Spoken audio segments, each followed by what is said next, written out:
Haleluya.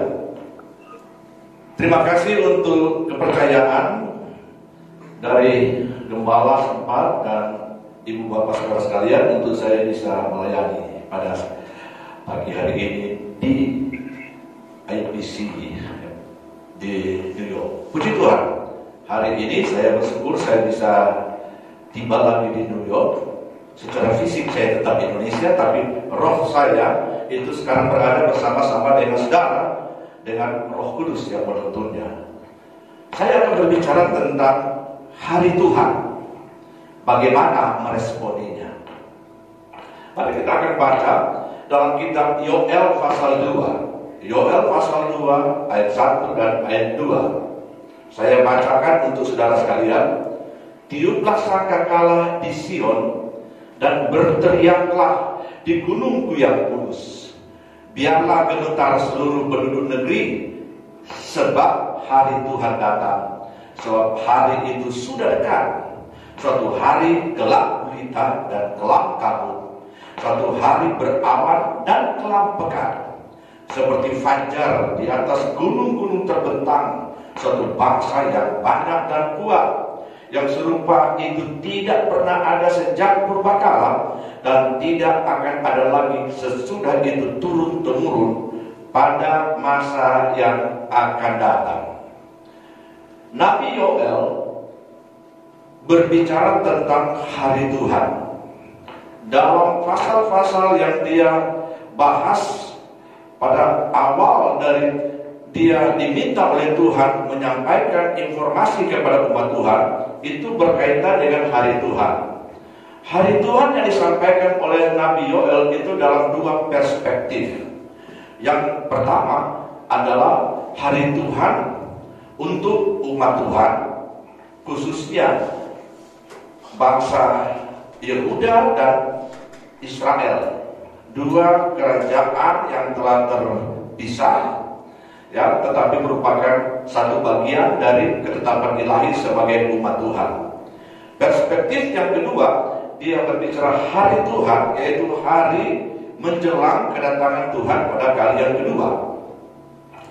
Kita akan memperhatikan betapa luar biasanya yang dikatakan oleh Tuhan untuk mengingatkan kita, menyadarkan kita bahwa kita akan berada pada hari-hari yang begitu luar biasa.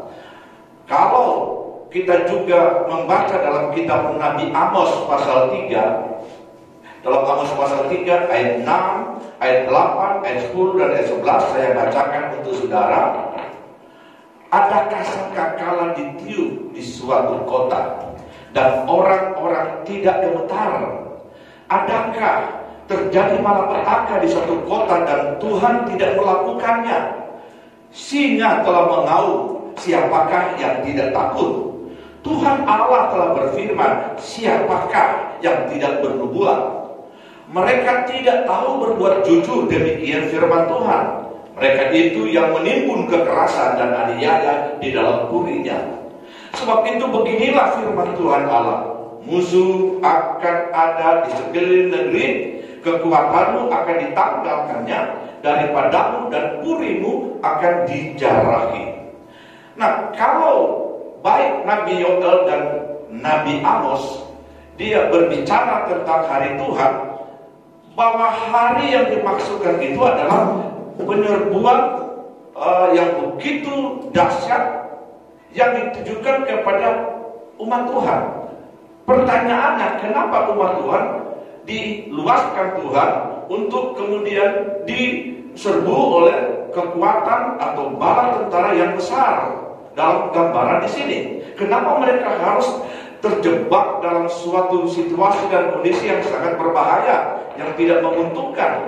Tentu saja ada alasannya. Itu adalah karena memang baik kerajaan utara orang Israel dan kerajaan selatan bangsa Yehuda itu telah melakukan banyak hal yang menyakiti hati Tuhan. Nenek moyang dari baik Israel dan Yehuda dari sekian banyak generasi ke belakang itu telah melakukan banyak hal yang memang membuat Allah sebenarnya sudah harus murka dari awalnya. Sayang sekali itu terjadi pada masa-masa di mana Nabi Yoel hidup, dan dia menyaksikan sendiri tentang bagaimana kondisi dan situasi dari umat Tuhan yang harus mengalami serbuan-serbuan yang betapa luar biasanya itu terjadi. Akibatnya memang terjadi ketakutan, ya, ketakutan pada bangsa ini. Bahkan ketakutan itu melanda pada semua negeri dikatakan. Jadi kalau tadi saya katakan bahwa hari Tuhan memang pertama-tama ditujukan kepada orang-orang yang disebut sebagai umat pilihan Tuhan. Tetapi efek yang ditimbulkan oleh situasi yang sangat luar biasa dari penyerbuan-penyerbuan itu telah berpengaruh kepada seluruh penduduk negeri, sehingga ketakutan bukan hanya ada pada orang-orang Israel dan Yehuda, tapi ketakutan kemudian melanda pada begitu banyak bangsa.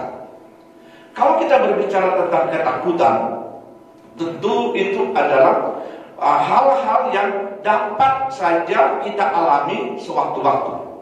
Karena ketakutan itu dalam pemahaman umum adalah suatu tanggapan emosi terhadap ancaman. Jadi kalau ada ancaman yang datang, ada sesuatu yang seperti mengancam nyawa kita, kehidupan kita, bisnis kita, pelayanan kita, maka reaksi yang pertama muncul itu adalah ketakutan.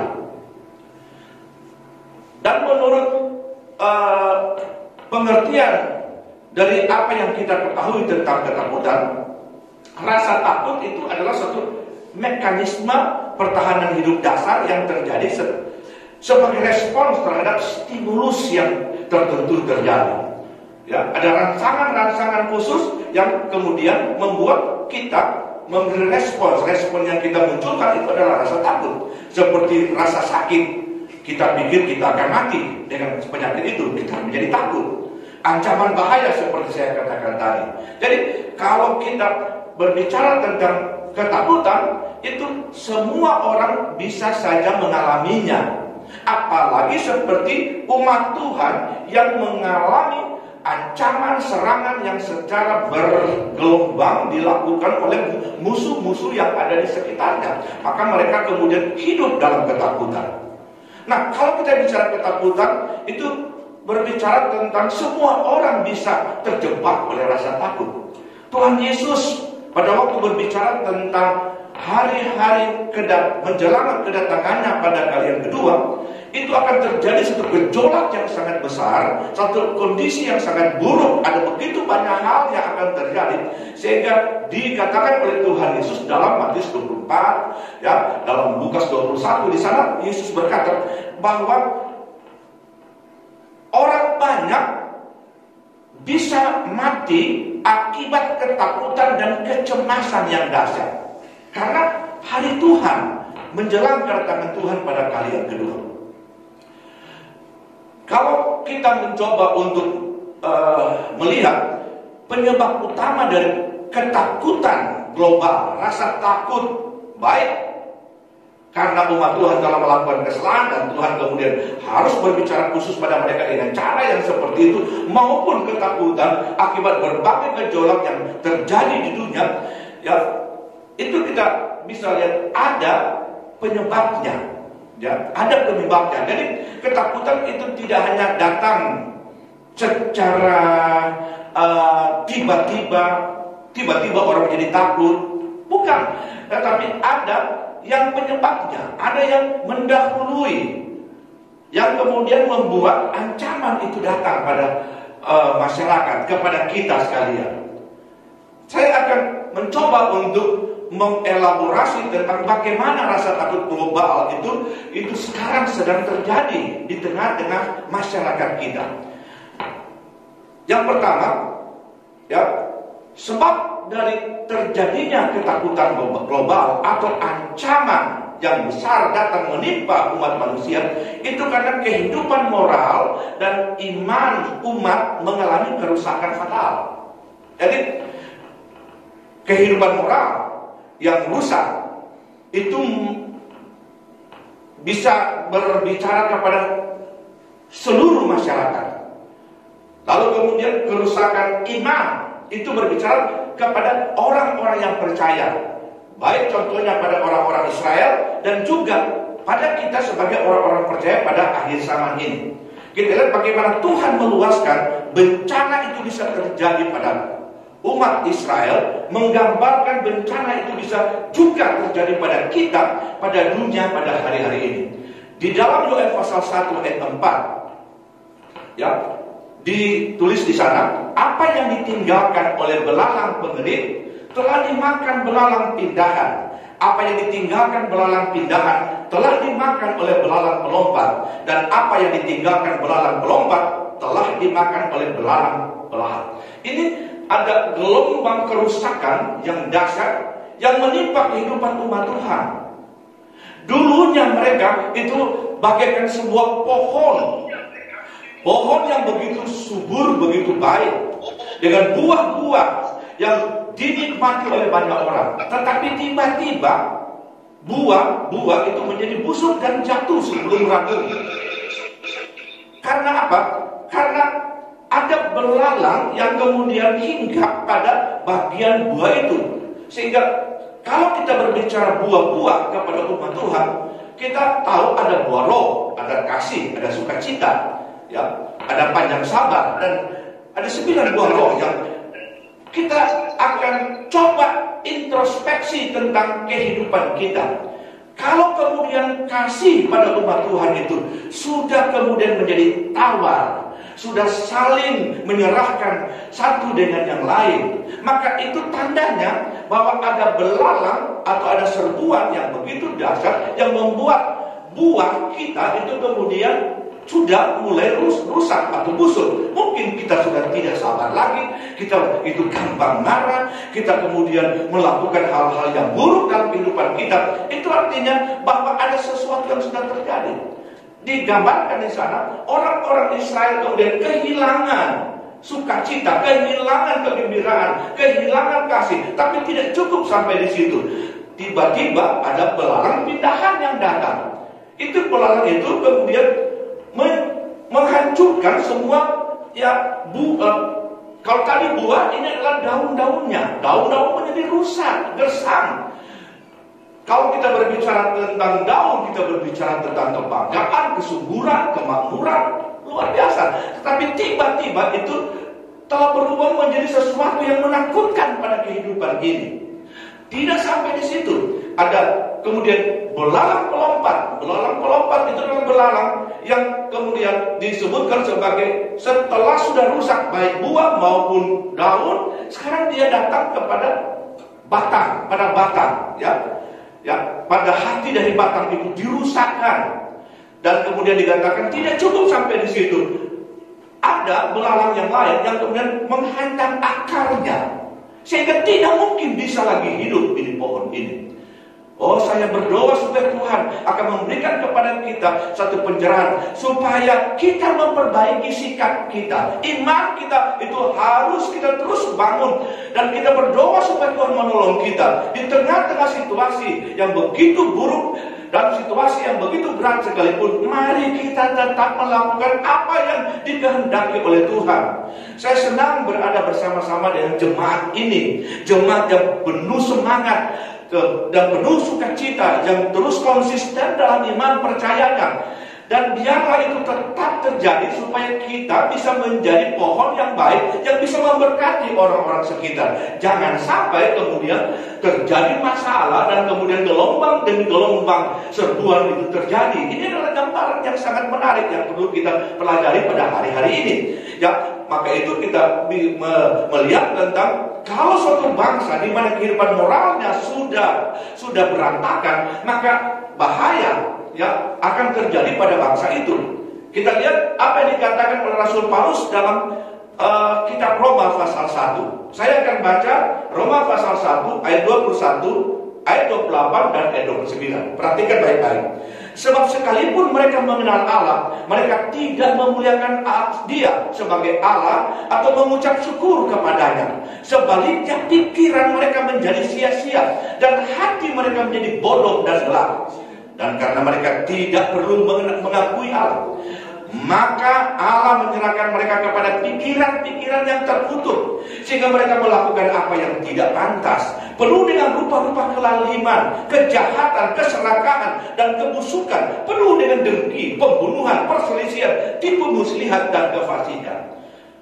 Kita melihat bahwa itu yang sudah pernah terjadi pada bangsa Israel pada zaman yang lalu, dan itu akan ulang berulang terjadi apabila kehidupan moral dan iman dari kita, masyarakat dan umat itu kemudian telah rusak. Dan Tuhan berkata bahwa sikap dan perilaku daripada bangsa yang seperti itu kemudian Tuhan luaskan. Apa yang mereka mau, silakan lakukan.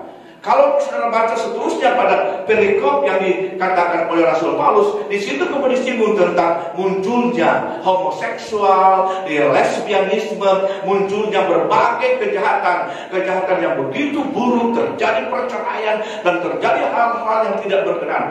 Maka Tuhan menyerahkan mereka itu dengan maksud supaya setelah segala sesuatu itu begitu luar biasa terjadi, Tuhan akan melepaskan sesuatu bencana yang bisa mengakibatkan bahwa masyarakat di sana itu menjadi kacau. Maka muncullah kelaliman, kejahatan, keserakahan, kebusukan, penuh dengan dengki. Atas nama sesuatu yang dianggap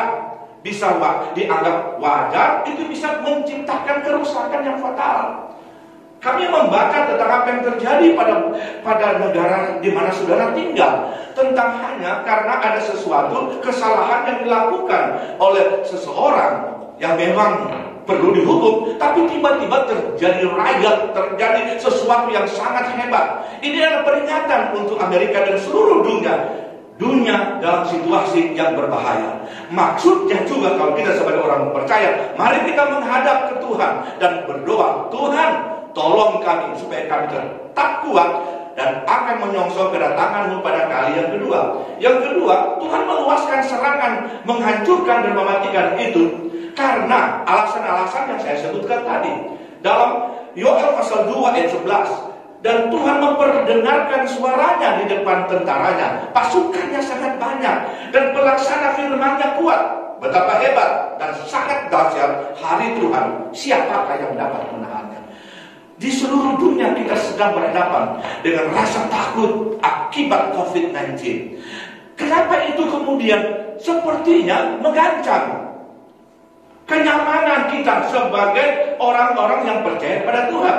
Itu karena Tuhan sedang mengingatkan kita supaya kita terus membangun hubungan yang baik dengan Tuhan, supaya kita bisa menyadari bahwa ada sesuatu yang Tuhan sedang lakukan, supaya kita melakukan introspeksi. Kalau ada sesuatu yang salah dan keliru, kita perbaiki, bertobatlah dari semua kesalahan-kesalahan yang kita lakukan yang menyakiti hati Tuhan. Dan kondisi yang digambarkan oleh Nabi Yoel itu akan dikunci dengan apa yang digambarkan oleh Rasul Yohanes dalam kitab Wahyu. Jadi apa yang saya baca di dalam Wahyu pasal 9 ayat 1-3 itu adalah klimaks daripada segala ancaman ketakutan yang akan melanda dunia, khususnya akan menimpa orang-orang percaya yang tidak secara sungguh-sungguh yang berbakti, memuji dan memuliakan Tuhan. Dalam Wahyu pasal 9 ayat 1-3, lalu malaikat yang kelima meniup sangkakalanya. Jadi dari tadi kita bicara tentang hal-hal yang berkaitan dengan Tuhan akan meluaskan berbagai bencana. Itu lebih dahulu itu dikatakan sangkakala ditiup, nafiri ditiup. Dan ini pada Wahyu pasal 9. Lalu malaikat yang kelima meniup sangkakalanya, dan aku melihat sebuah bintang yang jatuh dari langit ke atas bumi, dan kepadanya diberikan anak kunci lubang jurang maut. Maka dibukanyalah pintu lubang jurang maut itu. Lalu naiklah asap dari lubang itu bagaikan asap tanur yang besar, dan matahari dan angkasa menjadi gelap oleh asap lubang itu. Dan dari asap itu berkeluaranlah belalang-belalang ke atas bumi, dan kepada mereka diberikan kuasa sama seperti kuasa kalajengking di bumi. Ini sesuatu yang sangat mengerikan yang akan terjadi, dan waktunya itu tidak lama lagi, sebab tanda-tanda tentang kondisi akan munculnya suatu kekuatan yang akan menyiksa dan berusaha menghancurkan pertahanan iman umat percaya itu sudah sangat dekat. Kalau dalam nubuatan tentang bintang yang jatuh dari langit pada Wahyu pasal 9, memang sebenarnya itu berbicara tentang munculnya antikris pada akhir zaman. Nah, kita jangan sampai berada pada kondisi itu. Tetapi apa yang akan terjadi kalau kita memang berada pada kondisi itu sangat menakutkan. Ya, yang ketiga, Tuhan Yesus memberikan informasi kepada kita tentang kenapa rasa takut itu akan kemudian dialami oleh banyak orang. Itu karena akan terjadi kegoncangan semesta. Kegoncangan semesta. Dalam Lukas pasal 21 ayat 25 sampai 26. Dalam Lukas pasal 21. Dan akan ada tanda-tanda pada matahari dan bulan dan bintang-bintang, dan di bumi bangsa-bangsa yang akan takut dan bingung menghadapi deru dan gelora laut. Orang akan mati ketakutan karena kecemasan berhubung dengan segala yang menimpa bumi ini, sebab kuasa-kuasa langit akan goncang. Ini adalah nubuatan atau peringatan yang disampaikan langsung oleh Tuhan Yesus menjelang kedatangannya pada kali yang kedua. Akan terjadi kegoncangan semesta. Bukan hanya di bumi ini saja akan terjadi hal-hal yang buruk, tetapi dikatakan di angkasa, ya, itu kemudian akan terjadi hal-hal yang luar biasa. Kita tahu bahwa pertama-tama kalau kita berbicara di angkasa sana, itu planet-planet itu bergerak dan berputar sesuai dengan putaran yang telah ditetapkan oleh Sang Pencipta. Tetapi pada hari-hari ini ada beberapa pergeseran peredaran dari planet-planet. Dan kemudian ada tabrakan-tabrakan dan melontarkan batu-batu asteroid secara acak ke berbagai tempat. Menurut beberapa informasi bahwa ada beberapa batu asteroid yang sangat besar yang meluncur ke planet bumi. Dan kalau itu jatuh di satu tempat, jatuh di Manhattan, maka Manhattan itu akan habis. Jatuh di Indonesia, pulau-pulau Indonesia akan tenggelam. Dan kalau jatuh di berbagai itu bukan cuma satu, ada begitu banyak. Itu ancaman yang kemudian kita anggap sebagai ancaman yang sangat berbahaya. Tetapi juga yang di angkasa itu bukan cuma planet-planet. Di angkasa itu beredar berbagai hal, ya, dengan teknologi yang begitu canggih pada hari-hari ini. Maka berbagai hal yang sangat luar biasa itu sedang berada di angkasa. Oleh kehebatan IT, internet, maka berbagai informasi, berbagai hal, bahkan roket-roket, senjata-senjata bisa saja akan kemudian meluncur ke tempat-tempat tertentu. Bukan cuma itu, informasi-informasi yang menakutkan itu tiba dan turun, dan kemudian kita tampuk pada alat yang kecil yang selalu kita bawa, ya, HP dan sebagainya, gadget itu kita akan menampung semua. Dan pada waktu kita baca, kita kemudian merasa ngeri dengan apa yang kita baca. Dan itu akan terus-menerus terjadi pada menjelang kedatangan Tuhan pada kali yang kedua. Dan kita bersyukur kalau kita ada pada hari-hari di mana Tuhan selalu mengingatkan kita tentang apa yang akan terjadi pada hari-hari yang terakhir. Kalau bangsa Israel kemudian harus melakukan introspeksi dan mereka diminta untuk melakukan, ya, suatu pertobatan secara nasional, supaya mereka seluruh para imam itu harus datang kepada Tuhan, berpuasa, berdoa, berteriak kepada Tuhan. Maka saya percaya bahwa Tuhan juga sedang mengingatkan kita pada hari-hari ini. Setelah kita mulai melihat sekitar kita tentang apa yang sedang terjadi, jangan kita kemudian menjadi takut dan tidak berbuat apa-apa. Tapi mari kita menghadap Tuhan, memohonkan pengampunan Tuhan atas bangsa kita, memohonkan pengampunan Tuhan atas gereja kita, memohonkan pengampunan Tuhan atas keluarga, bahkan pribadi kita, sambil kita minta supaya tangan Tuhan terulur dan memberkati kehidupan ini. Bagaimana cara menghadapi situasi dan rasa takut? Kalau saya membaca di dalam penjelasan yang umum, ya, para ahli itu berkata, untuk menghadapi rasa takut, ya, rasa takut itu harus diatasi dengan menjalin dukungan dan hubungan diplomasi dengan pihak-pihak yang dipercaya dan dibutuhkan, membangun suatu struktur kemampuan dan manajemen antisipasi, juga membangun sebuah struktur perisai. Jadi ini, kalau kita kemudian seperti terancam, kalau sebuah bangsa terancam oleh, ya, negara-negara lain yang dianggap akan meluncurkan nuklir, ya,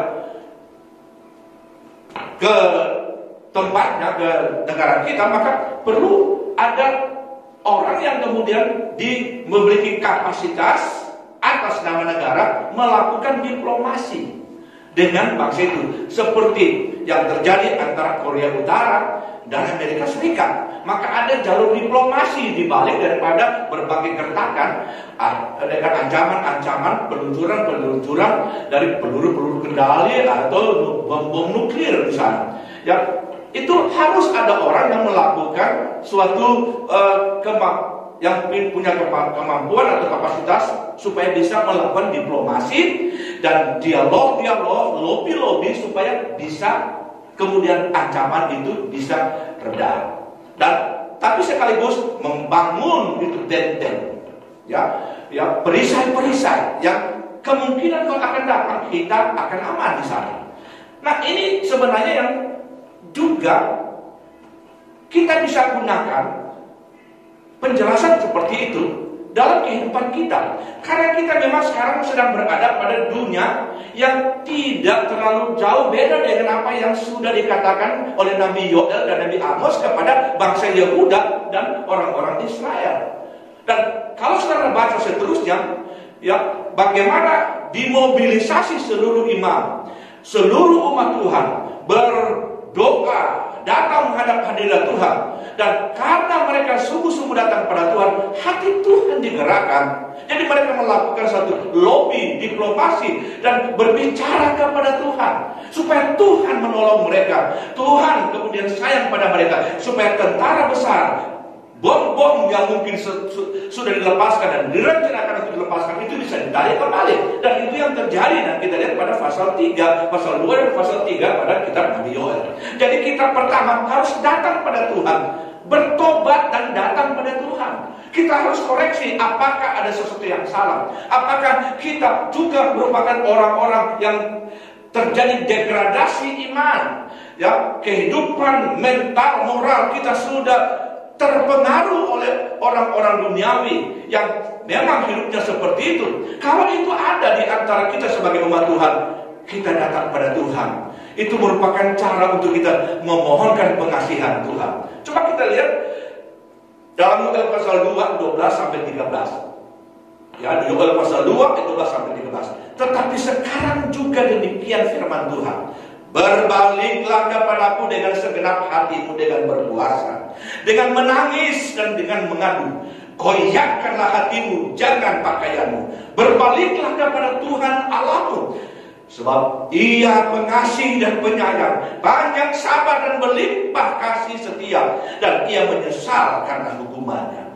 Jadi kalau sekarang kita menjadi takut oleh kondisi hanya karena virus corona, COVID-19, ya, itu telah menyebabkan seluruh dunia dilanda oleh ketakutan.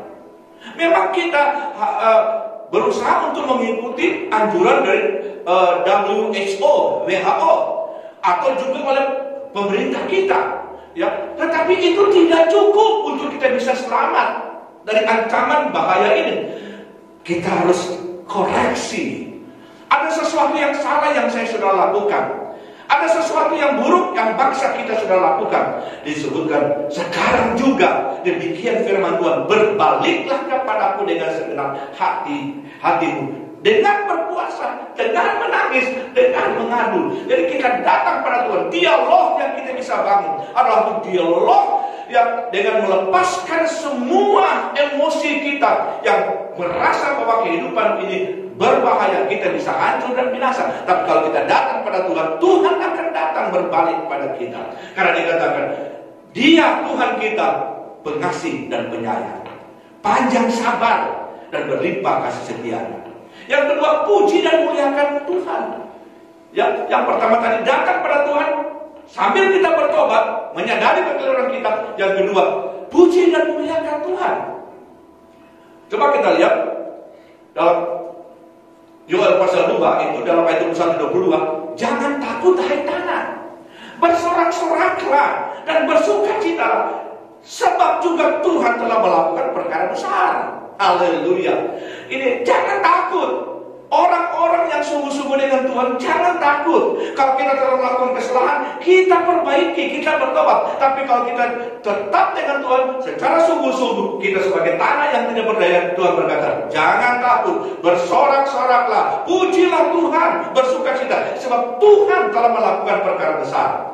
Jangan takutkan binatang-binatang di padang, sebab tanah gembalaan di padang gurun menghijau. Pohon menghasilkan buahnya, pohon ara dan pohon anggur memberi kekayaannya. Jadi kita lihat apa yang rusak itu dipulihkan apabila kita datang pada Tuhan. Kita bersukacita. Apa yang kita anggap sebagai sesuatu yang menakutkan diubahkan oleh Tuhan menjadi sesuatu yang bisa menciptakan sorak-sorai. Di tengah-tengah kondisi yang mengancam seperti ini, jangan kita takut, jangan kita murung, puji dan muliakan Tuhan.